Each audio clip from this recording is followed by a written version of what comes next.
Assalamualaikum warahmatullahi wabarakatuh. Halo semuanya, kembali lagi di video saya. Dan hari ini saya akan menunjukkan kepada kalian tentang jaringan itu apa. Atau aku akan menunjukkan network fundamental. Jadi di sini adalah page pertama, halaman pertama dari karya network fundamental. Kita bacakan. Apa itu jaringan? Jaringan itu dapat didefinisikan sebagai jaringan telekomunikasi yang memungkinkan antar perangkat bisa terhubung antara satu dengan lainnya menggunakan media wired atau wireless. Dan ini yang nantinya membentuk internet. Internet adalah kumpulan jaringan yang luas dan terhubung satu sama lain. Istilah internet bisa dikatakan berasal dari konsep interconnected network atau jaringan yang saling berhubungan.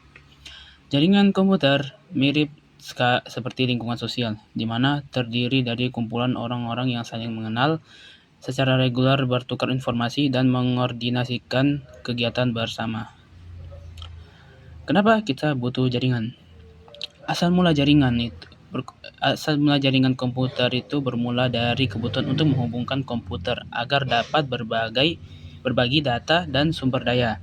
Sejarah ini dimulai pada tahun 1960-an dengan proyek ARPANET atau kepanjangannya yaitu Advanced Research Project Agency Network di Amerika Serikat dengan tujuan menghubungkan komputer-komputer di lokasi yang berbeda untuk berbagi informasi dan sumber daya. Nah, pada tahun 1969, 4 universitas di AS terhubung melalui ARPANET, memungkinkan mereka itu untuk berkomunikasi dan bertukar data secara langsung. Komunikasi pertama terjadi di antara University of California, Los Angeles, dan Stanford Research Institute pada tanggal 29 Oktober 1969. Dan di sini ada beberapa jenis-jenis jaringan komputer. Yang pertama itu adalah LAN, Local Area Network. Jaringan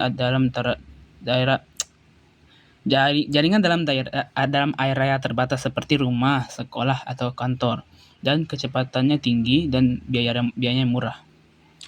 Yang kedua itu adalah MAN atau kepanjangannya Metropolitan Area Network. Jaringan ini adalah jaringan yang luas, yang lebih luas daripada LAN, dan jaringannya itu berada dalam satu kota dan bisa menghubungkan beberapa LAN, Local Area Network. Yang ketiga itu adalah Wide Area Network.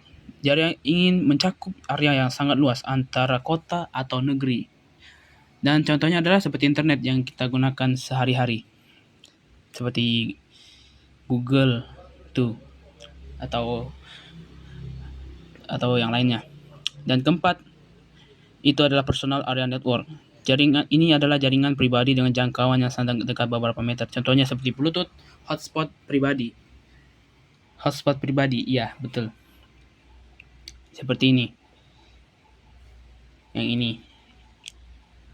Ini adalah contoh contoh Personal Area Network.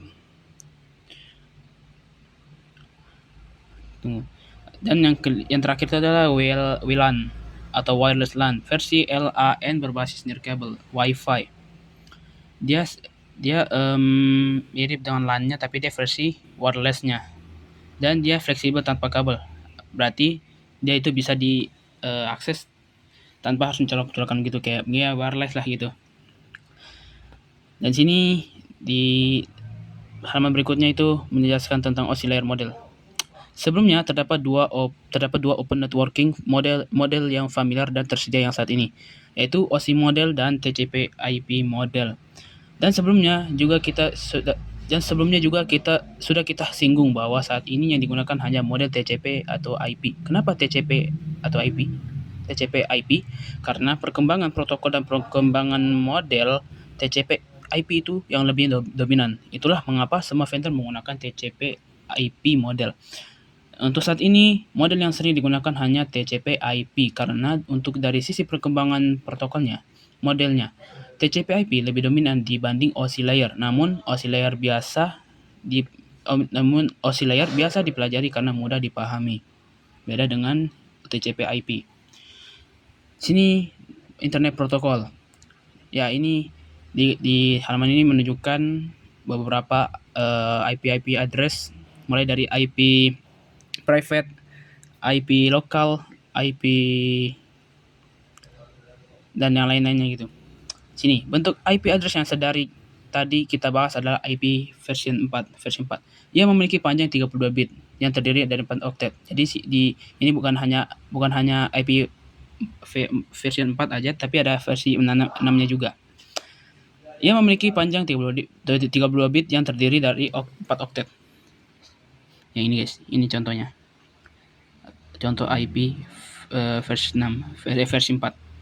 Di mana setiap oktet biasanya dituliskan dalam angka desimal. 8 bit data atau 1 oktet mewakili desimal dari 0 hingga 255. Ini batasnya guys.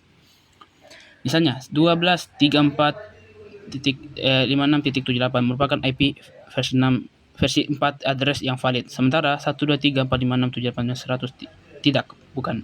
Pasalnya 123.456 dan lain-lainnya ini memiliki angka yang lebih besar daripada yang dapat diwakili oleh 8 bit.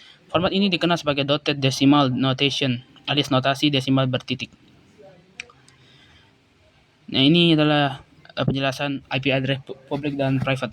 Kita akan fokus pada IP versi 4 terlebih dahulu, di mana pada IP jenis ini dibagi menjadi 2 public private.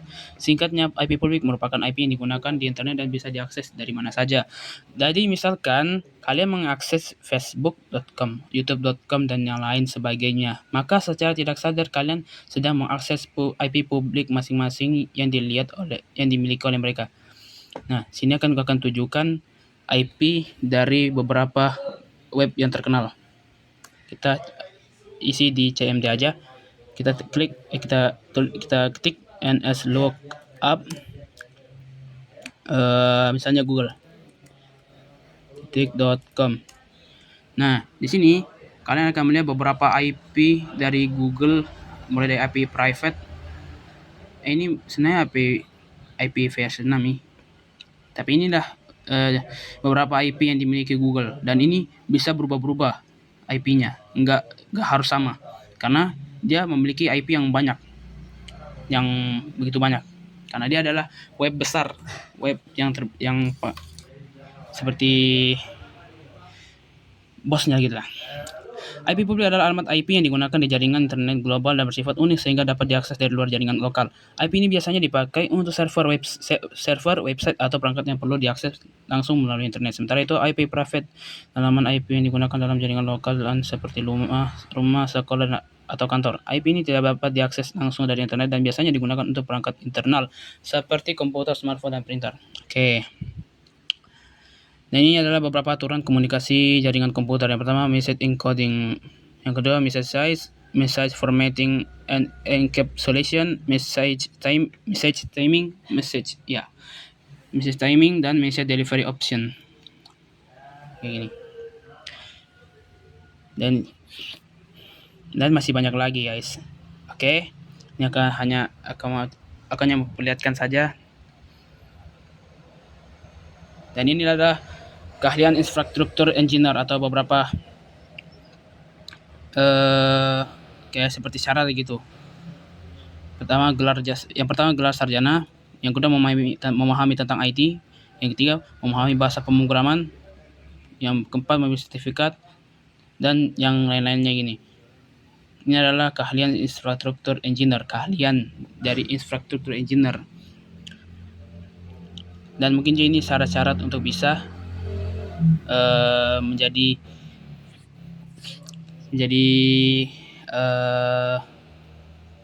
apa gitu ya. Pokoknya mendapatkan pekerjaan yang lebih tinggi lagi itu harus mempunyai ini. Ini beberapa gaji tergantung dari daerah-daerahnya. Khusus untuk engineer ya. Ini masih banyak lagi. Oke, teman-teman, itu saja beberapa penjelasan dari saya tentang network fundamental, dan Semoga bermanfaat untuk kepada kalian semua tentang apa yang telah saya ajarkan tadi dan telah saya sebutkan beberapa poin-poin tadi.